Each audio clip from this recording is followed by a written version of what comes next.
Benny Wenda, yang dideklarasikan ULMWP sebagai Presiden Pemerintah Sementara Papua Barat, merasa dirinya dan kelompok binaannya terancam oleh militer Indonesia.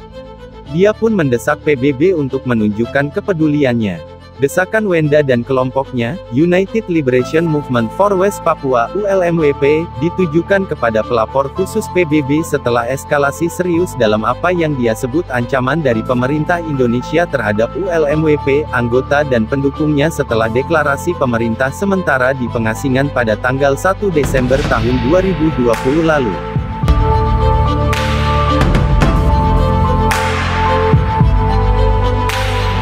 Setelah angkat senjata sekitar 1 dekade dalam upaya untuk penentuan nasib sendiri dan kemerdekaan, pada tanggal 1 Desember tahun 2020 ULMWP mengumumkan pembentukan pemerintahan sementara Papua Barat.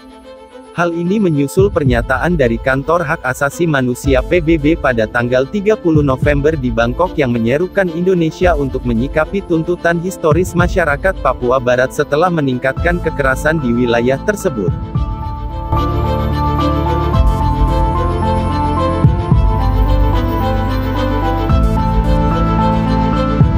Dalam pengumumannya, ULMWP memilih Benny Wenda sebagai presiden sementara.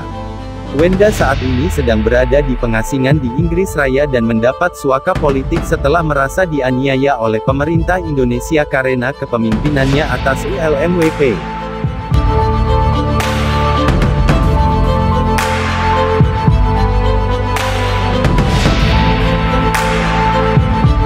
Tanggapan oleh pemerintah Indonesia terhadap deklarasi pemerintah sementara Papua Barat cepat dan tegas.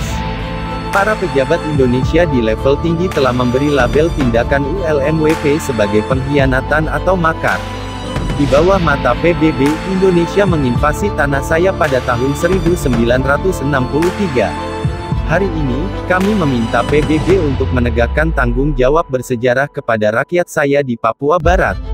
Kami mengalami pembunuhan harian sebagai akibat dari kegagalan historis PBB, dan meminta hanya agar itu melindungi kami dari konsekuensi tindakannya sendiri. Komisioner tinggi PBB harus diizinkan melakukan kunjungan ke Papua Barat, sesuai dengan seruan 82 negara, bunyi pernyataan Wenda, yang diterbitkan ULMWP. Desakan kepada PBB juga disuarakan pengacara HAM internasional Jennifer Robinson dan Cambridge Pro Bono Project atas nama Wenda dan ULMWP. Robinson menyerukan kepada pemerintah Indonesia untuk menegakkan hak rakyat Papua Barat atas hidup, kebebasan berekspresi, majelis damai dan asosiasi, sejalan dengan kewajiban internasionalnya.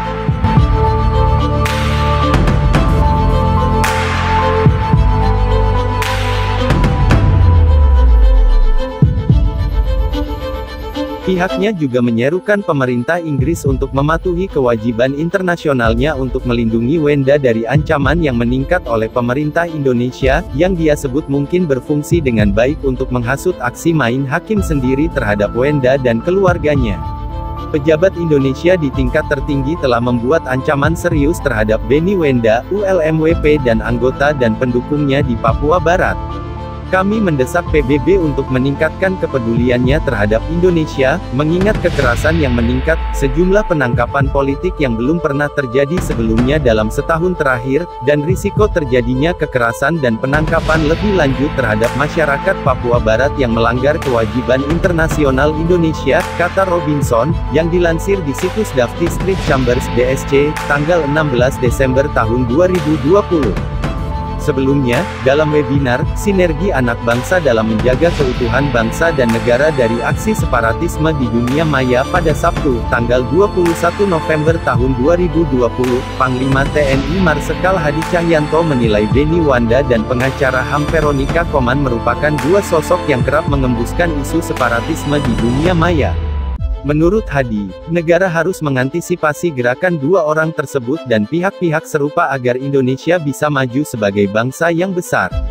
Dia mengatakan ada sejumlah wujud propaganda di dunia maya. Antara lain berupa, pertama, dengan menyebarkan berita bohong yang mendiskreditkan pemerintah, dengan sasaran utama adalah masyarakat awam dan generasi muda yang haus informasi, tidak terbiasa menyaring setiap informasi dari dunia maya, dan mudah terbakar emosinya, kata Hadi.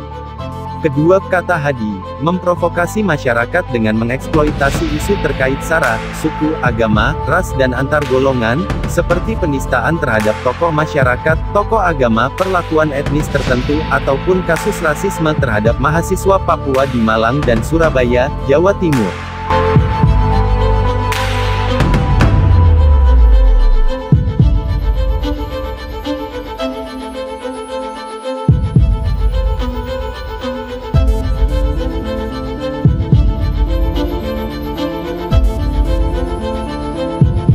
Ketiga, menyebarkan isu-isu sosial dan isu separatisme berbahasa Inggris untuk mencari simpati dan dukungan politik dari dunia internasional.